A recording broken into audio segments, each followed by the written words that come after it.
her business, and she had hired others who knew it just as well. Her clients were never disappointed. Genevieve lugged her baggage inside the front door, then laughed at the sight that greeted her. "Welcome Home, Jen" was painted on a huge banner taped across her office door. She set her things down and went into her office. Flowers covered her desk. Balloons hung in great bunches against the ceiling. Surprise! Her small staff crowded around her. A plate of cake was put in one hand and a cup of punch in the other as she was herded to her chair. Questions came at her from all sides. "So, did you see any stars? What did they think of the proposal? Did you bring us anything back?" Genevieve laughed as she looked around her. How good it was to be back among friends. On her right was Kate, who had been with her the longest and was mainly concerned about what kinds of celebrities hung out in old houses. Then there was Peter, carpenter extraordinaire, who was interested strictly in the details of each job. Angela, who held down the fort, was 20 going on 10 when it came to presents.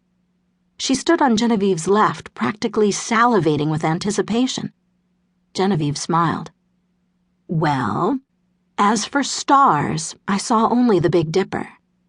They love the plans, and Angela, your present is in my suitcase."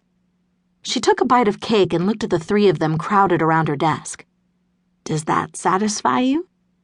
"I want a better report," Peter said, "but I can see I'll have to wait. Angela, go get that phone. Jen, I'm going to the Murphys this afternoon. Don't eat too much cake.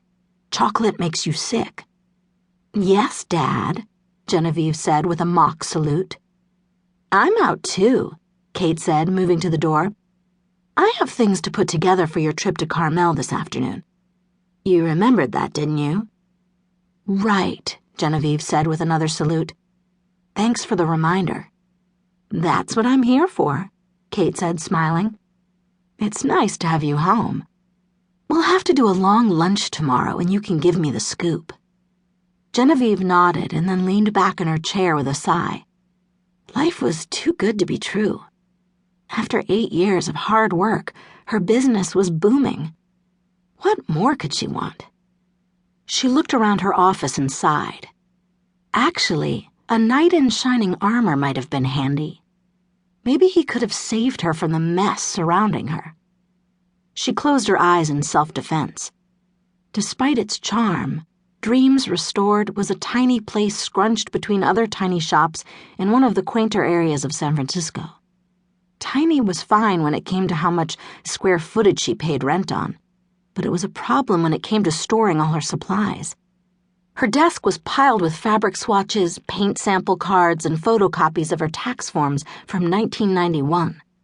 The floor around her desk boasted everything from half-stripped moldings to books on medieval architecture.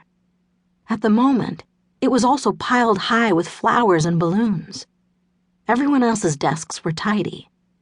Maybe that knight should come along with a day timer and some file boxes while he was at it. "Jen, you have a call on line 2. Some attorney with a great British accent." Angela was breathless.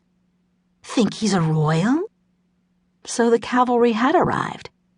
Genevieve laughed at the absurdity of her previous thoughts. "I'll let you know." "Well, take the job anyway. I bet Buckingham Palace has great souvenirs." Genevieve picked up the phone. "This is Genevieve Buchanan." A man cleared his throat. "Ah, Miss Buchanan, my name is Brian McShane. I represent the firm of Maladika, Smythe and Lipkow based in London. I am in San Francisco this week, and I wondered when it would be convenient for me to drop by. I have a legal matter to discuss with you." "A legal matter?" she echoed. Who in the world would want to sue her? And for what? For leaving them with uneven floorboards in the kitchen or stenciling that wasn't quite up to snuff? She was certainly as human as the next person, but she considered herself a far sight more meticulous. She took her restoration work very seriously. "About an inheritance," the man replied. He lowered his voice as if he were afraid others were listening in on the conversation.